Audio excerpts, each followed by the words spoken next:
विधानसभेला युतीधर्म न पाळता शहाजी बापू पाटील यांच्या विरोधात काम केल्याची कबुली जयकुमार गोरे यांनी दिली। बाबासाहेब देशमुखांना निवडून आणलं त्यावेळी मी पालकमंत्री नव्हतो, फक्त आमदार होतो असंही त्यांनी म्हटलेलं आहे। मला भाजपनं पाडलेलं नाही, जयकुमार गोरे भावनेच्या भरात बोलले असतील अशी प्रतिक्रिया यावरती शहाजी बापू पाटील यांनी दिली। कोणतरी म्हणलं जयकुमार गोरे आता पालकमंत्री किती दिवस आहे आणि त्याची टर्म संपल्यावर पुन्हा काय करणार।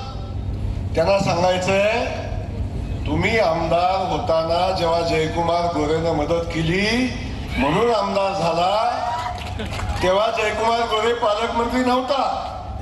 तरी ते भावने भारत असं बोलले तरी भाजपनं मला पाडला असं काय मी त्यांच्यावर आरोप करणार। कालची निवडणूक ही माझ्या गंभीर मी आजारी होतो त्या आजारपणात मी पार पाडलेली आहे आणि तोच मला खरा फटका बसलेला आहे। मी अहंकारानं सांगत नाही पण मी खात्रीनं सांगतो, येणारी निवडणूक सांगोल्यात शिवसेनेचा उमेदवार निश्चितपणे निवडून येईल।